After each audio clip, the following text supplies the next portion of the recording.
Hi, ഇന്ന് നമുക്ക് പനീർ കൊണ്ടുള്ള ഒരു റെസിപ്പി നോക്കാം. മട്ടർ പനീർ. പനീർ വെജിറ്റേറിയൻസിനും നോൺ വെജിറ്റേറിയൻസിനും ഒക്കെ ഫേവറേറ്റ് ആണല്ലോ. മട്ടർ പനീർ എന്ന് പറയുന്നത് നല്ല ടേസ്റ്റുള്ള ഒരു കറിയാണ്, നല്ല ഹെൽത്തി ആയിട്ടുള്ള ഒരു കറിയാണ്. അപ്പോൾ ഇത് നമുക്ക് പെട്ടെന്ന് തന്നെ വീട്ടിലുണ്ടാക്കി എടുക്കാം.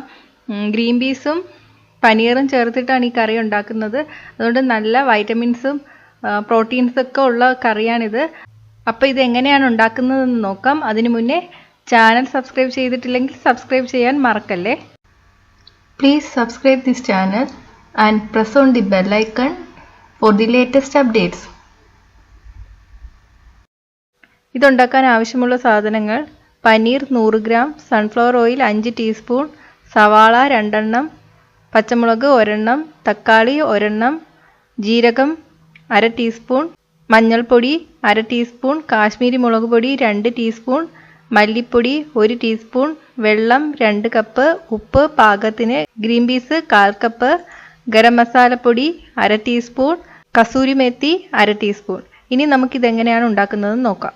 ഇതിനു വേണ്ടി ഞാൻ 100 ഗ്രാം പനീറാണ് എടുത്തിരിക്കുന്നത്. ഇനി ഇളം ചൂടുള്ള വെള്ളത്തിൽ ഈ പനീർ 30 മിനിറ്റ് ഇട്ട് വയ്ക്കാം. 30 മിനിറ്റ് കഴിയുമ്പോൾ കൈകൊണ്ട് നന്നായിട്ട് വെള്ളം പിഴിഞ്ഞ് കളഞ്ഞിട്ട് എടുക്കുക. ഞാനിത് 2 പേർക്കുള്ള കറിയാണ് ഇവിടെ ഉണ്ടാക്കുന്നത്, അതുകൊണ്ടാണ് 100 ഗ്രാം പനീർ എടുത്തിരിക്കുന്നത്. ഇനി ഒരു പാൻ വയ്ക്കുക. പാനിലോട്ട് ഞാൻ 2 ടീസ്പൂൺ വെജിറ്റബിൾ ഓയിൽ ചേർത്ത് കൊടുക്കുകയാണ്. ഞാനിവിടെ സൺഫ്ലവർ ഓയിലാണ് യൂസ് ചെയ്തിരിക്കുന്നത്. ഞാൻ 2 ടീസ്പൂൺ എണ്ണയെ യൂസ് ചെയ്യുന്നുള്ളൂ. ഹോട്ടലിലൊക്കെ വയ്ക്കുമ്പോൾ അവർ കൂടുതൽ എണ്ണ യൂസ് ചെയ്യും. നിങ്ങൾക്ക് എണ്ണ കൂടുതൽ ഇഷ്ടമാണെങ്കിൽ ഒരു 2 ടേബിൾ സ്പൂൺ എണ്ണ ഒഴിച്ചു കൊടുത്താലും കുഴപ്പമില്ല. അപ്പം നമ്മൾ വീട്ടിൽ വയ്ക്കുമ്പോൾ എണ്ണയൊക്കെ ഒന്ന് ലിമിറ്റ് ചെയ്യുന്നത് നല്ലതല്ലേ. അതുകൊണ്ടാണ് ഞാൻ 2 ടീസ്പൂൺ എണ്ണ എടുത്തത്. എണ്ണ കൂടുന്തോറും കറിയുടെ ടേസ്റ്റും കൂടും.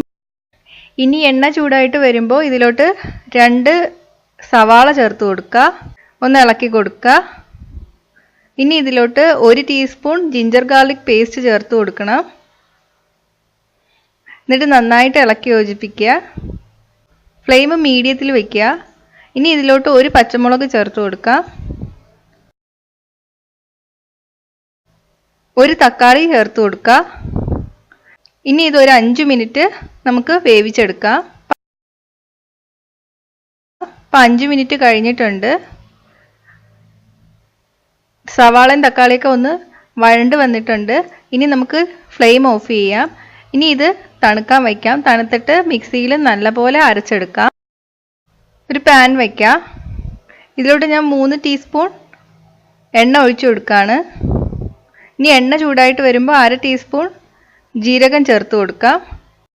ജീരകം പൊട്ടി തുടങ്ങിയിട്ടുണ്ട്. ഞാൻ തീ ഓഫ് ചെയ്തു. ഇനി ഇതിലോട്ട് 1/2 ടീസ്പൂൺ മഞ്ഞൾപ്പൊടി ചേർത്ത് കൊടുക്കുക, 2 ടീസ്പൂൺ മുളക് പൊടി ചേർത്ത് കൊടുക്കുക,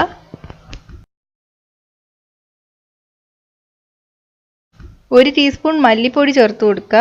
ഇനി ഇത് 1 മിനിറ്റ് ഒന്ന് ഇളക്കി കൊടുക്കാം. ഞാൻ തീ ഓഫ് ചെയ്തിരിക്കുകയാണ്. അപ്പോൾ ഈ ചൂടെണ്ണയിൽ കിടന്ന് ഈ പൊടികളൊക്കെ ഒന്ന് മൂത്ത് വരും. ഇനി ഇതിലോട്ട് അരച്ച് വെച്ചിരിക്കുന്ന ഉള്ളിയുടെ പേസ്റ്റ് ചേർത്ത് കൊടുക്കുക. നന്നായിട്ട് ഇളക്കി കൊടുക്കുക. ചെറു തീയിൽ ഇതിലെ വെള്ളം വറ്റി വരുന്നവരെ വേവിക്കണം. അങ്ങനെ വെള്ളം വറ്റി വരുമ്പോൾ ഈ മസാല എണ്ണയിൽ കിടന്ന് മൂത്ത് അതിൻ്റെ പച്ചമണമൊക്കെ മാറും. ഇപ്പോൾ വെള്ളം വറ്റി വന്നിട്ടുണ്ട്. ഇനി ഇതിലോട്ട് 2 കപ്പ് വെള്ളം ഒഴിച്ചു കൊടുക്കുക.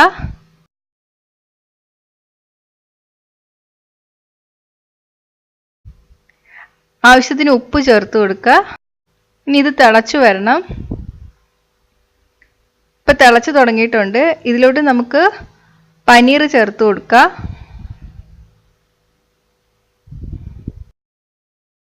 ഒന്ന് ഇളക്കി കൊടുക്കുക. ഇനി 1/4 കപ്പ് ഗ്രീൻ പീസ് ചേർത്ത് കൊടുക്കുക. ഞാനിവിടെ ഫ്രോസൺ ഗ്രീൻ പീസാണ് എടുത്തിരിക്കുന്നത്, അതുകൊണ്ട് വേവാൻ 2 മിനിറ്റ് മതിയാവും. നിങ്ങൾ സാധാ ഗ്രീൻ പീസാണ് എടുക്കുന്നതെങ്കിൽ അത് കുക്കറിലിട്ട് വേവിച്ചതിന് ശേഷമാണ് ഇതിലോട്ട് ചേർക്കേണ്ടത്. ഇനി 1/2 ടീസ്പൂൺ ഗരം മസാലപ്പൊടി ചേർത്ത് കൊടുക്കാം. നന്നായിട്ട് ഇളക്കി കൊടുക്കുക. ഇനി 1/2 ടീസ്പൂൺ കസ്തൂരി മെത്തി കൈകൊണ്ടൊന്ന് തിരുമിയതിന് ശേഷം കറിയിലോട്ട് ചേർത്ത് കൊടുക്കുക. നന്നായിട്ട് ഇളക്കി കൊടുക്കുക. ഇനി ഇത് അടച്ചു വെച്ച് നമുക്ക് വേവിക്കാം. ഒരു 5 മിനിറ്റ് ഇത് വേവിക്കാം. 5 മിനിറ്റ് കഴിഞ്ഞിട്ടുണ്ട്. വെള്ളമൊക്കെ ഒന്ന് വറ്റി വന്നിട്ടുണ്ട്, പക്ഷെ കുറച്ചും കൂടി ഒന്ന് വറ്റാനുണ്ട്. ഈ ടൈമിൽ ഉപ്പൊക്കെ ഒന്നും കൂടി നോക്കുക. ഇപ്പോൾ ഈ തിക്നെസ് മതിയാവും. ഞാൻ തീ ഓഫ് ചെയ്തു. ഇനി ഇത് സർവിങ് ഡിഷിലോട്ട് മാറ്റാം. മട്ടർ പനീർ റെഡി ആയിട്ടുണ്ട്. ഇത് നമുക്ക് പെട്ടെന്ന് ഉണ്ടാക്കിയെടുക്കാൻ പറ്റും. നല്ല ടേസ്റ്റ് ഉള്ള കറിയാണ്. ഇത് അപ്പത്തിൻ്റെ കൂടെയും ചപ്പാത്തിയുടെ കൂടെയും ഫ്രൈഡ് റൈസിൻ്റെ കൂടെയും ഒക്കെ നല്ല കോമ്പിനേഷനാണ്. അപ്പം നിങ്ങളിത് ട്രൈ ചെയ്ത് നോക്കുക. ട്രൈ ചെയ്തിട്ട് അഭിപ്രായം കമൻറ്റ് ചെയ്യുക. ഇഷ്ടമായെങ്കിൽ ലൈക്കും ഷെയറും ചെയ്യുക. കൂടുതൽ റെസിപ്പികൾക്കായിട്ട് ചാനൽ സബ്സ്ക്രൈബ് ചെയ്യാൻ മറക്കല്ലേ. Hi friends, thanks for watching. ഈ റെസിപ്പി ഇഷ്ടമായെങ്കിൽ ലൈക്കും ഷെയറും കമൻറ്റും ചെയ്യൂ. സബ്സ്ക്രൈബ് ചെയ്തിട്ടില്ലാത്തവർ സബ്സ്ക്രൈബ് ചെയ്യാൻ മറക്കല്ലേ. പുതിയ റെസിപ്പീസ് ഉടനെ ലഭിക്കാനായി നോട്ടിഫിക്കേഷൻ ഐക്കൺ ക്ലിക്ക് ചെയ്യൂ.